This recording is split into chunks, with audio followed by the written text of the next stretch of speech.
Yo, Brave Vesperia here, and today I'm going to break down for you my favorite archetype in the Yu-Gi-Oh series, and that is the Malefics. I'm sure you could guess that because one, my wallpaper is Malefic Truth Dragon, and two, almost every deck profile, competitive deck profile I've posted is Malefic based. So, my favorite thing about Malefics is how easy they are to summon and how powerful they are. That being said, they do have a lot of negative effects, and it takes a very consistent and well built deck to make them viable. Now, I'm going to begin this profile by clearing up some misconceptions about the Malefic archetype.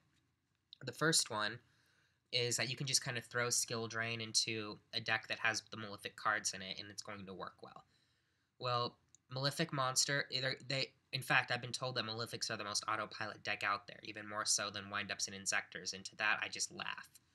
Um, Unlike Inzectors, Windups, and all of that, where you can, to some extent, Samurai too, and it, in also kind of Dark World, but mainly Inzectors and Windups, you can kind of just throw, and you can take the main cards, your Hornets and your Hornets, your Dragonflies, your Centipedes for Inzectors, your Hunters, your Rats, your Carrier, your Sharks. You just take those, throw those in the deck, and then everything else you can kind of just throw in there, whatever you want. Malefics are not like that.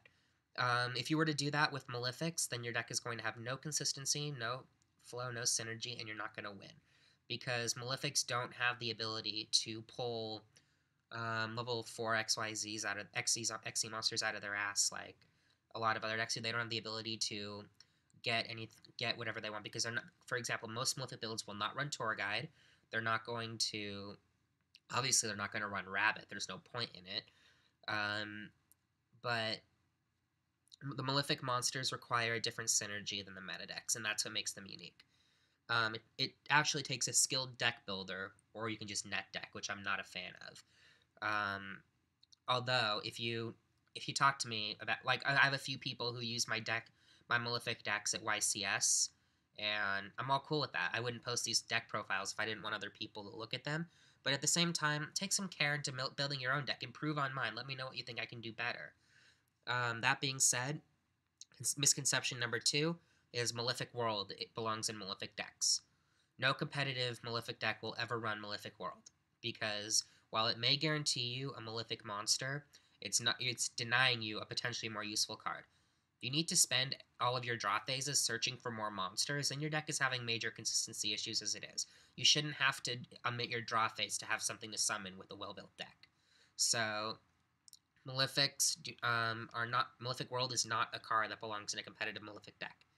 Now, if you want to make a fun Malefic deck, sure, but if you want it to be competitive, you are not going to run that field spell.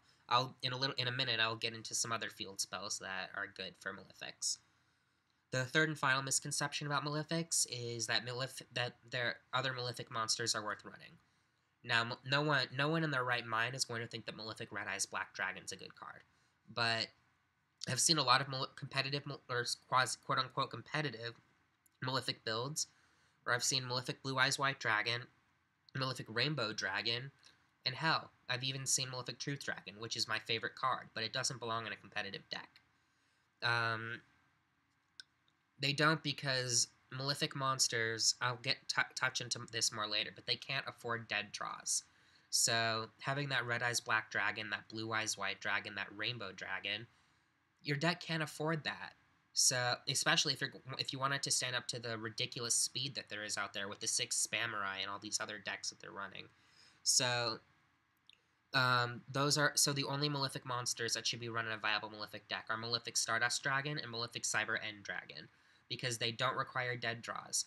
They banish their monsters from the extra deck. So those are the only ones you should be running. And no, you should not be running Malefic Parallel Gear either. So now that that's mentioned, let's mention a few quote-unquote staples or other cards that fit well into different types of Malefic decks, depending on what you're trying to do. The first, obviously, is Skill Drain. Malefics have a lot of negative effects. 1, they require a field spell to be on the field, or else they will destroy themselves.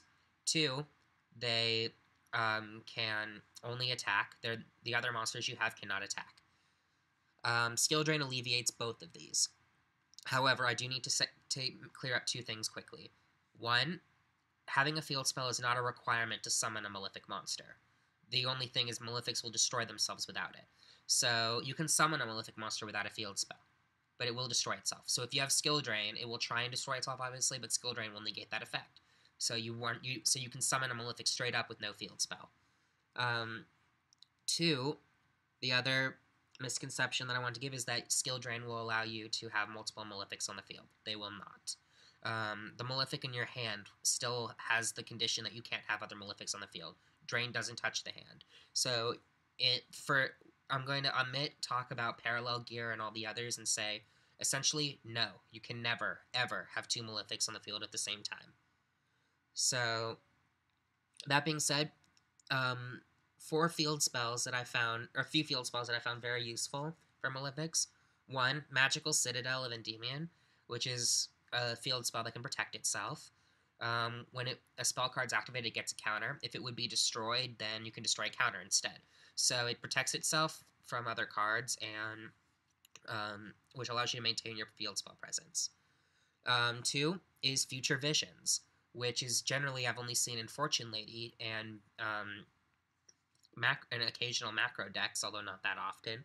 But what it does is when a monster is normal summoned, it is immediately banished for a turn, and then it returns next turn. Now, this is incredible in Malefics for two reasons. One, it slows down a lot of the other decks because the first turn, like for example, if you go first against Six Samurai and you play that, their monster will immediately banish itself. So you're not going to be able to do the first turn Legendary Six Samurai Shien as easily if your first monster is immediately banished. So that's a good card for Malefics, since Malefics almost entirely special summon themselves. And also, something that you should know. If you normal summon Beast King Barbaros with Future Visions on the field, Barbaros will banish, obviously. When it comes back, it will be at full power. It will not have its attack cut, so it's a great combo with Barbaros. Another interesting field spell you could run is Clear World.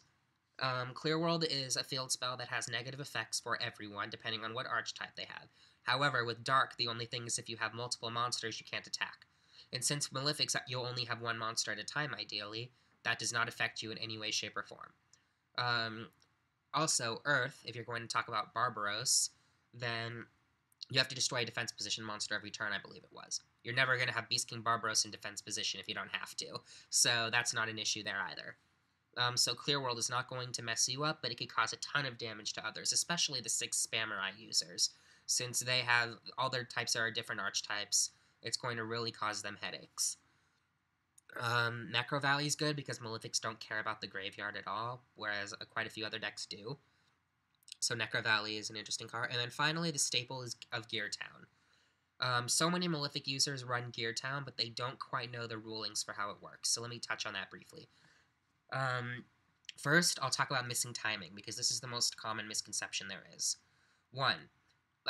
When you want to play another field spell over your own Gear Town, you must set your field spell. If you activate it during that time frame when you would summon an Ancient Gear monster, then that's when your field spell activates. That's why you're missing timing. However, if you set your field spell over your own, there's no chain started with, there's no other part of that chain aside from the destruction. So that's why you're allowed to summon an Ancient Gear. Also, conversely, if your opponent sets a field spell and you have one active, nothing happens. You can have 2 field spells in different spots. Only one can be active, however. If they activate their field spell over your Gear Town, you will still get an Ancient Gear monster. Because the chain is, first their field spell resolves, then yours is destroyed. So you will get Gadgetron if they play over yours. Also, if they play a field spell over yours, you will not lose a Malefic monster, because the first thing that happens is the field spell resolves and then yours is destroyed. So there's always a field spell. And finally, MST. If someone chains Mystical Space Typhoon to Gear Town, the chain is Chainlink 2, Gear Town is destroyed by Mystical Space. Chainlink 1, Gear Town resolves with no effect. You missed your timing because the last thing that happened was not Gear Town being destroyed.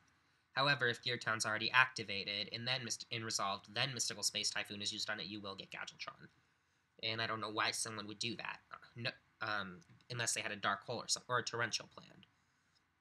And finally, the final misconception about Gear Town, and this is the one that frustrates me the most because I've gotten a lot of anger over this.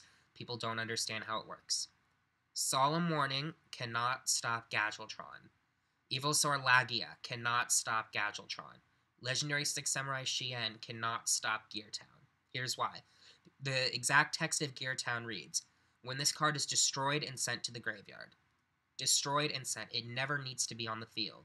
If Gear Town itself is negated by Shien or Lagia or Solemn Judgment or whatever, you will still get Gadgetron because it was destroyed and sent to the graveyard, because those cards specify negate and destroy.